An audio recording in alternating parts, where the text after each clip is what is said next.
différentes étapes du projet, du processus projet, avec deux axes. Un axe avancement des opérations, mais en même temps un axe avec le délai qui court, et un axe sur les différents métiers du processus, qui sont les couleurs de post-it.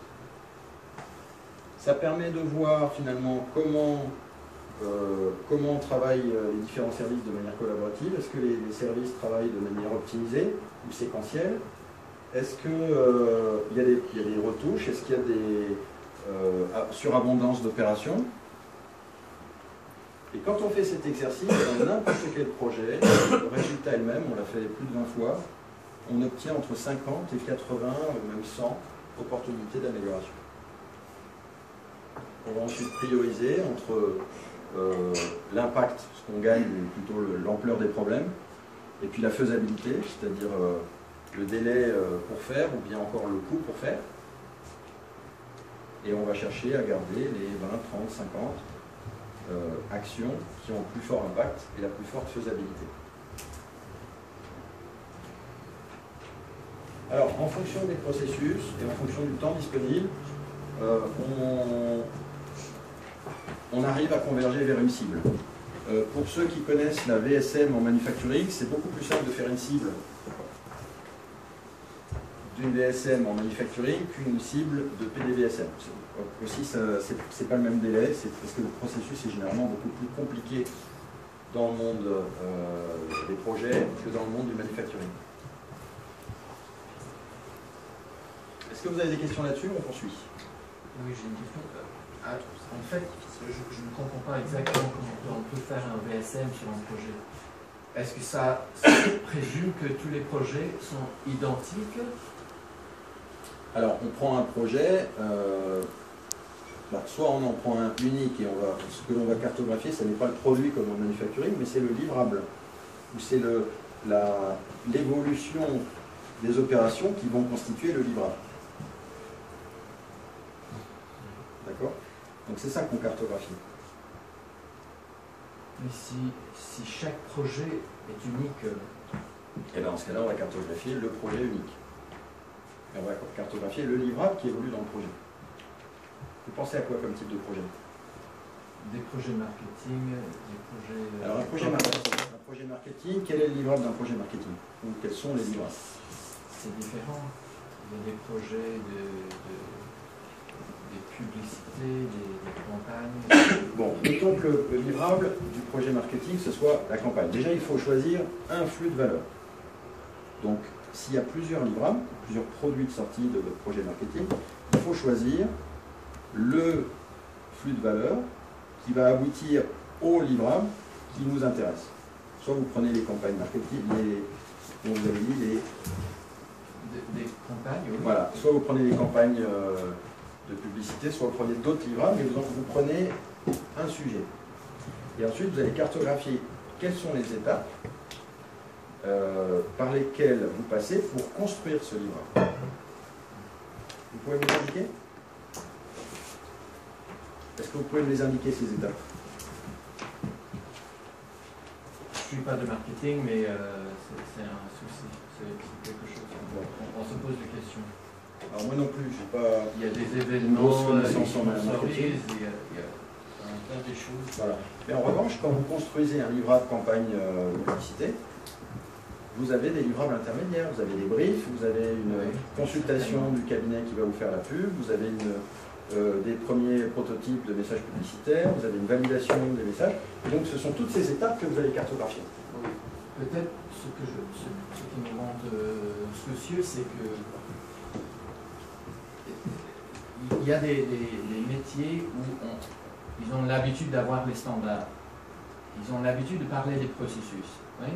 Dans le supply chain, pas de problème. Mais ailleurs, dans le marketing par exemple, dans les équipes corporate, ils gèrent que les projets. Ouais. Ils n'ont pas l'habitude d'avoir les standards. Ils ne parlent pas des processus. Ils ne comprennent pas les indicateurs leading, lagging, etc. Donc pour eux, le lean, c'est difficile à utiliser. Eh bien, parlez-leur avec des mots simples. Dites-leur comment il faut faire pour faire mieux au prochain projet qu'au précédent. Qu'est-ce qui a pêché dans le précédent projet? Ah, ben on ne savait pas ce qu'il fallait faire, on n'avait pas d'outils, on n'avait pas... Et comment on peut faire mieux la prochaine fois? Ne parlez pas de ligne. Ça leur donne des boutons. Voilà. L'essentiel, c'est de faire mieux la prochaine fois. Alors, donc, deuxième point qui est capital à mon sens. Alors, qui est d'autant plus capital que les projets sont de forte ampleur, avec de forts enjeux financiers ou clients.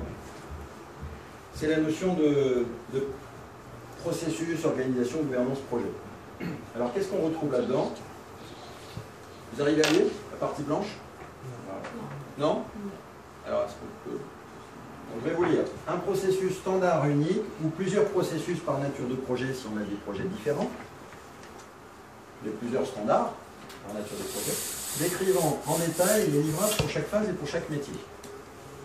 Qu'est-ce que ça veut dire? Ben, ça veut dire que quand on a un processus projet, on va découper en phases, on va introduire la notion de jalon, de gate, et puis on va se poser la question à cette phase-là, ou à ce jalon-là, qu'est-ce que je dois avoir déjà fait?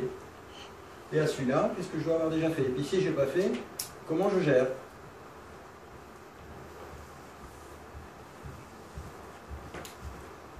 Bon. Le deuxième, c'est toute la notion d'équipe projet, de plateau quand c'est possible, de mode collaboratif, l'équipe projet étant constituée des différents métiers du projet. Donc là, on voit qu'on est sur des gros projets, donc il y a des métiers différents dans le projet. Et puis, avec des objectifs projets communs. Alors, pour catégoriser les objectifs du projet, on aime bien QCDP, qualité, coût, délai, et prestation. Prestation voulant dire, qualité, ça peut être qualité de l'ouvrage ou qualité du produit développé. Prestation, ça veut dire, est-ce que ce qu'on a développé correspond à ce que demandait le client? Ça peut valoir le coup de vérifier des fois.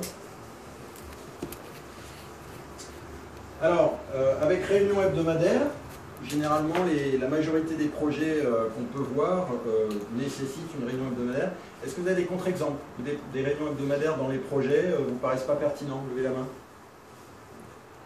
Non? Ok.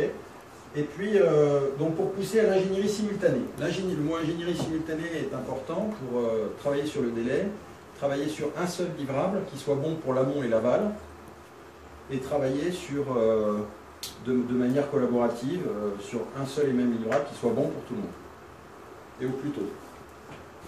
Donc ça, c'est majeur.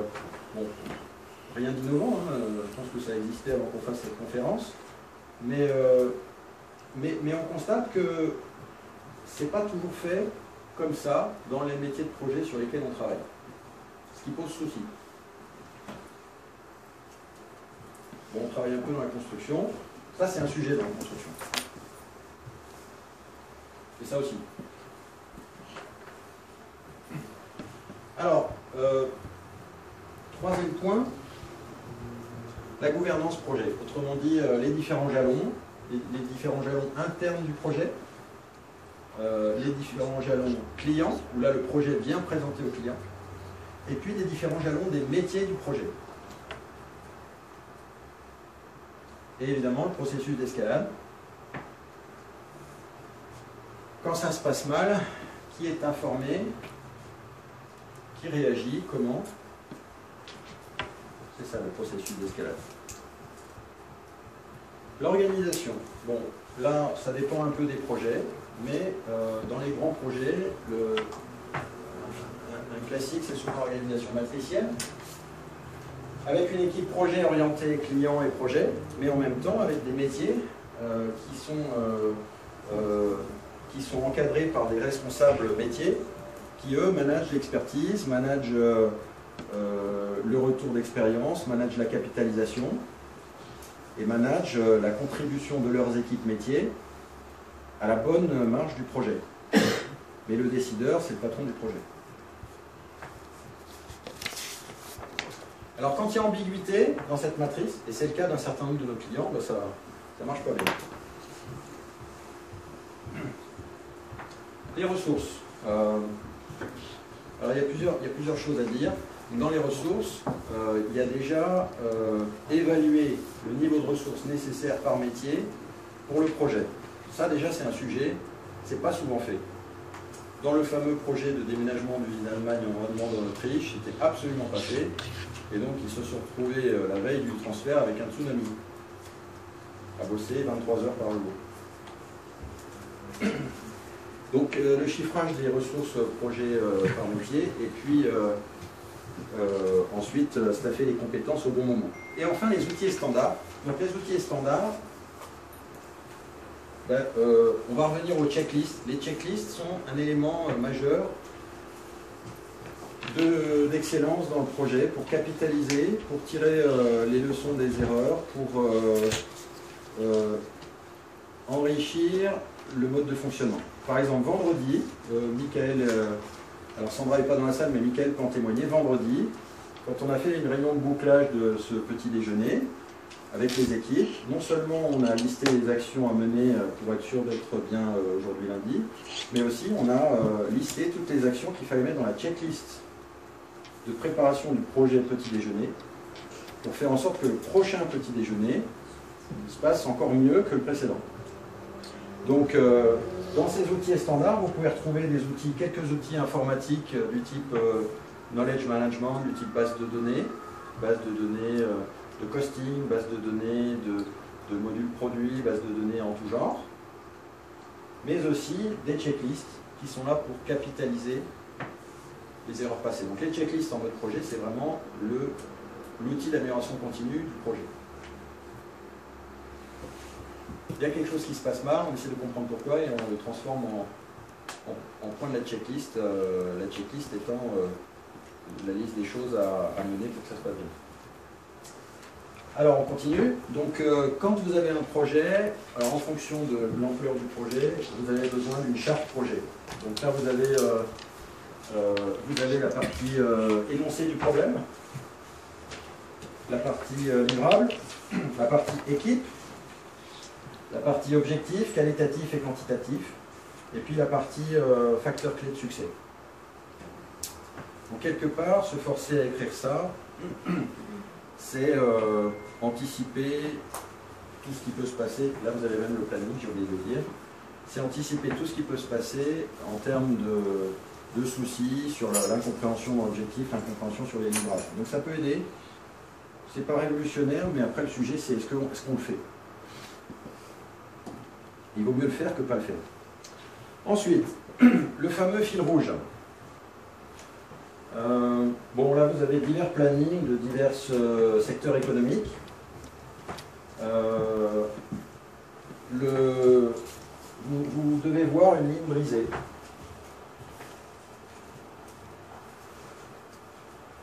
Donc cette ligne brisée représente la situation du délai au moment où on fait le point. Donc, vous voyez qu'on a fait un point là, un point là, un point là, un point là, un point là. Donc on fait un point à intervalle court. Et à chaque fois qu'on fait le point sur le planning du projet, on va se poser la question, et cette tâche-là qu'on devrait avoir terminée à date, est-ce qu'elle est vraiment terminée? Si oui, on trace le trait droit. Et puis sinon, eh ben, on va tracer une pointe vers la gauche qui correspond au statut, à l'état de la tâche au moment où on doit faire. Alors l'intérêt de ça, c'est que vous avez du coup donc ça vous permet d'animer la production des livrables du projet, ça vous permet d'animer la bonne réalisation du planning. Et alors, là vous voyez des petits post-it. Les petits post-it focalisent l'attention des membres de l'équipe projet sur les sujets qui sont en retard. En disant, sur cela, il va falloir rattraper maintenant. D'accord? Donc, ce fil rouge permet une animation à intervalles courts, généralement la semaine, des livrables du projet pour s'assurer qu'ils sortent en temps et en heure. Et prévenir toute dérive, être plus réactif. Donc c'est management visuel appliqué au monde des projets, quelque part.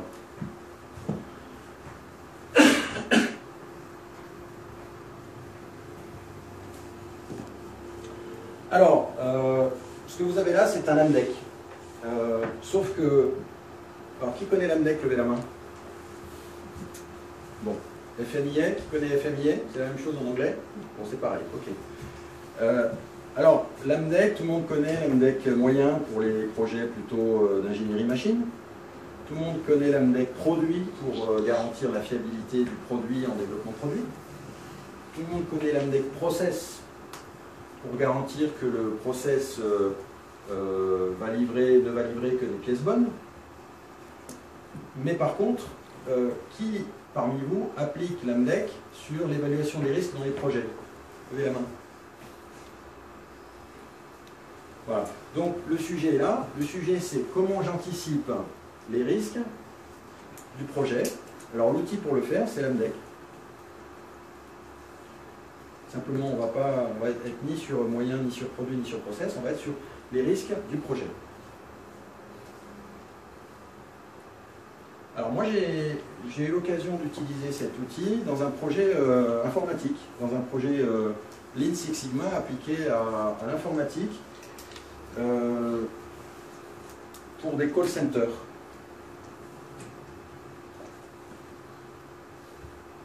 Au sens analyse des risques du projet. Alors une fois qu'on a coté ces risques, eh ben on doit avoir des plans d'action pour les contenir, les mitiger, les résoudre, les lever. Alors Obeya Projet.